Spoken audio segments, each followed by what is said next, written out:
Then when they had eaten, Jesus said to Simon Peter, Simon, son of Jonah, do you love me more than these?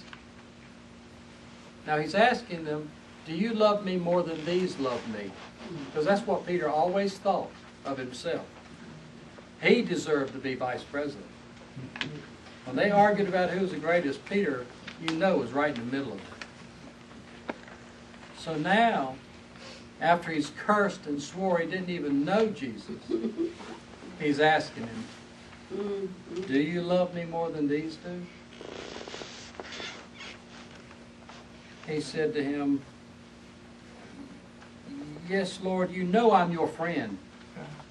He couldn't say just, of course I do. I'm ready to be vice president. Couldn't do it anymore, Jim. He was changed. Jesus said, do you love me? And Peter wouldn't even use that word.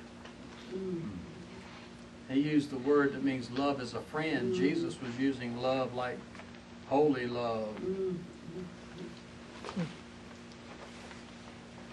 Yes, Lord, you know that I'm your friend. He said to him, feed my lambs.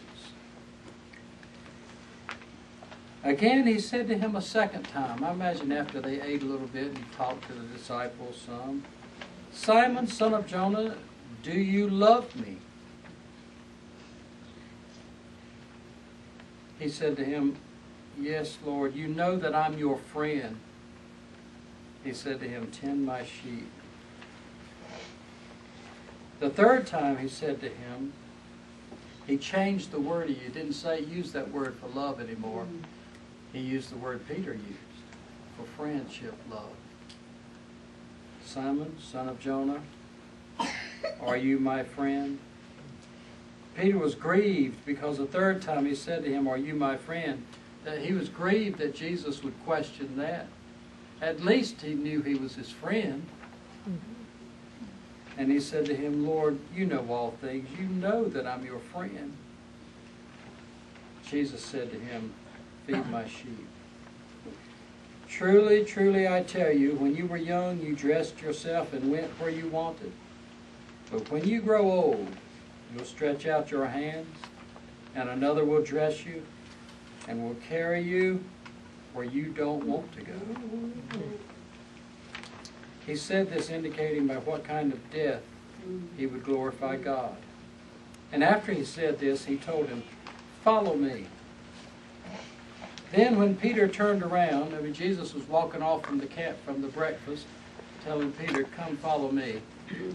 Peter turned around. He saw the disciple whom Jesus loved following, the one who also leaned on his chest during the supper and said, Lord, who is the one who will betray you? When Peter saw him, he said to Jesus, Lord, what about him? Jesus said to him, if I want him to remain until I come, what is it to you? You follow me. Then this rumor spread among the brothers that that disciple would not die. You know how that gets started. But Jesus did not tell him that he would not die. Rather, he said, if I want him to remain until I come, what is it to you? This is the disciple who is, in other words, the disciple that Jesus and Peter were looking back at is the disciple who is testifying about these things and wrote these things. And we know that his testimony is true. There are also a great many other things Jesus did, which, if each one were written, I suppose that not even the world itself could contain the books which would be written. Amen.